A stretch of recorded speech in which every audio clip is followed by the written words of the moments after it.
Bem, gente, como nós vimos no slide anterior, falando sobre misturas azeotrópicas e eutéticas, aqui a gente vai fazer um resumo. Toda vez que falar misturas azeotrópicas, é porque nós estamos falando de misturas entre líquidos. E que a constante mostrada, então, vai ser a de ebulição. Ou seja, aquela faixa etária, né? Essa seria chamada, então, a constante de ebulição. Toda vez que você falar, então, de misturas azeotrópicas, olha aí, é líquidos. É entre líquidos. E quando você falar de misturas eutéticas, é porque nós estamos se referindo que os componentes dessa mistura são sólidos. E a constante que vai acontecer será a difusão. Beleza, gente? Tranquilo? Então dizemos assim, olha, uma outra forma de nós aplicarmos o que vem ser uma mistura, podemos dizer que uma mistura ela pode ser chamada de solução, mas nem toda solução ela é chamada de mistura. Como é que é? Como é que a gente pode assim explicar um pouco mais sobre isso? As soluções são todas misturas homogêneas. Por exemplo, se nós formos olhar uma mistura de água e óleo, tá? E uma mistura de água e sal, nós vamos evidenciar que a mistura de água e óleo é uma mistura heterogênea, pois o óleo não se mistura à água. Já bem diferente da água e sal. O sal vai se dissolver em água. Então você pode dizer que água e óleo não pode ser considerado então como uma solução, pois não é uma mistura homogênea. Já o caso da água e sal se trata de uma mistura homogênea. Tudo bem, gente? Beleza? Uma outra forma de nós até mesmo aprofundar mais sobre soluções é entender que toda solução ela tem um solvente. E assim como também ela vai ter que ter um soluto. São componentes que nós usamos numa mistura. Que isso vai formar o que nós chamamos de uma solução. Legal? Um exemplo de solvente seria a água. O outro solvente, chamado então como dissolvidor. Perfeito? Que é o que vai causar a dissolução. De quem? Do soluto. Mas o soluto ele pode ser chamado então como sal. Como exemplo aqui.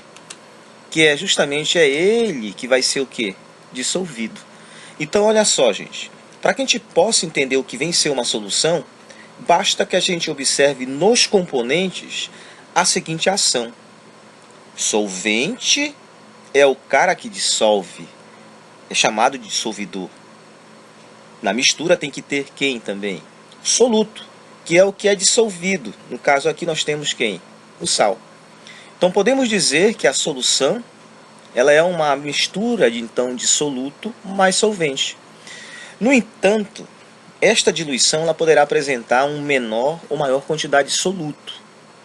Perfeito, gente?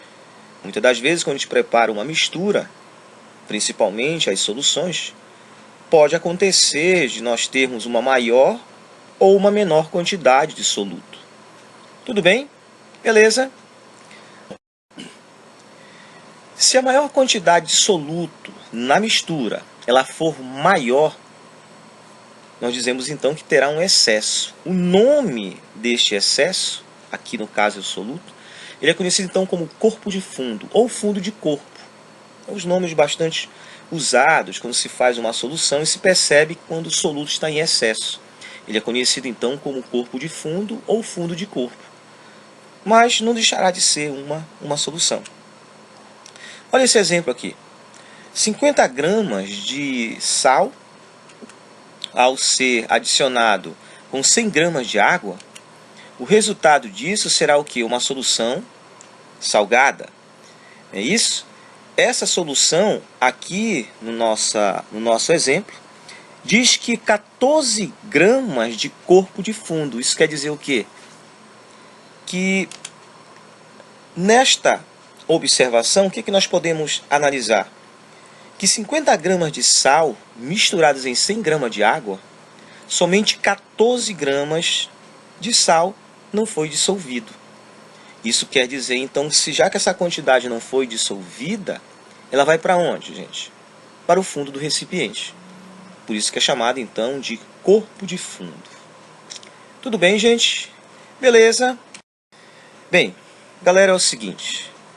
Quero que vocês me resolvam as seguintes questões do material que eu postei para vocês. Questão 4, questão 7, questão 9 e a questão 11. Analise bem essas questões e quero que vocês me enviem para o meu PV. Tudo bem, gente? Beleza? Essa é a nossa missão de hoje. Me mandem para mim as respostas dessas 4 questões. Só não esquecendo, gente, de colocar o nome de vocês, tá? E a turma. Legal, gente? Beleza, então. Galera, até a próxima aula. Um abraço.